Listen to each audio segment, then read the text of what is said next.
Hey guys, I just invented a form of propulsion. It's amazing. This invention actually adds uh, mass to any object, making them heavier. So if they're traveling in space and they become heavier, they can attract other masses, other planets, and accelerate their speed or decelerate. Uh, so if the aircraft or spacecraft reaches a planet, they can increase mass, and that way they can tuck faster toward it and gain more speed. Basically, it's a form of propulsion by adding more weight to the object in space at will. So this form of propulsion is amazing. It's by adding g-forces, you add weight to the object, and that way you can use it for propulsion purposes. Um, Here we have individual motors. Each motor has its own power source and own battery or own power source and its own motor. So each section is a motor by itself with its own power source. Let's say this motor spins at high RPMs and extreme G forces. So in each motor individually spins added G forces and added RPMs and so forth. Each added G forces and RPMs and so forth and so forth. So this massive drill engine, uh, hyper spin engine, that's what I call it.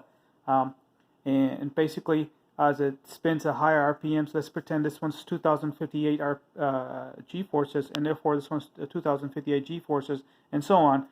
Let's say you have 8 motors combined as a series and into one system, and then you multiply 2058 G forces. Let's say you have 8 motors, multiply by 8, and then you come out to G forces 16,464 G forces, making this object on top of it. Let's say you have this is just an imaginary circle, but the one you worry about or you care about is the N1, which is the weight.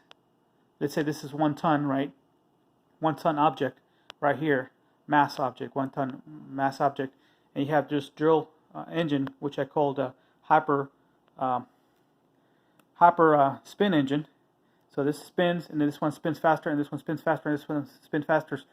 Basically, it's all cumulative. The RPMs get accumulated over and over. So you say the RPMs 3,500 multiplied by 8 engines.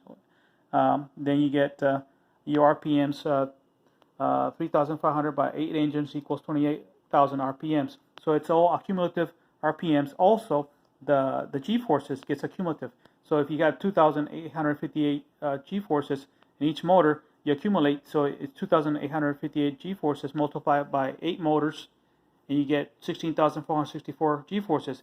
Now, if this is 1 ton, remember, Earth's gravity is, let's say this is Earth's gravity is 1 G, and 1 G is just 1 Earth's gravity. If you have 2 G's, then you multiply 2 by, or whatever, Earth's gravity. So let's say this is 1 ton, Earth's gravity. If you got 2 G, then you multiply 1 ton by 2 Earth's gravity, and that equals 2. So this is 1 ton, and the cumulative amount is 16,464 G. So this 1 ton object, by G forces spinning, the weight increases to 16,464 G's. That weight has increased from 1 ton to 16,464 G's in space.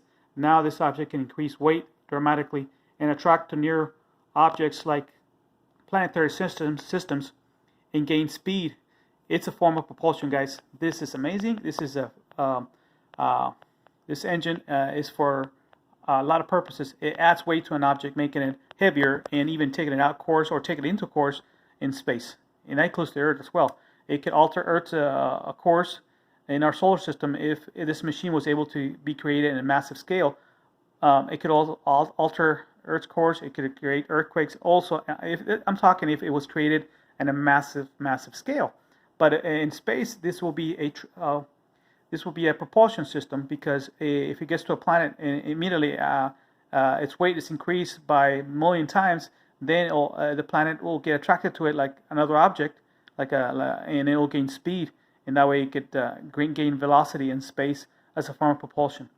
So you gain mass at will, you could travel space quicker in space and attract other objects to travel at a certain speed.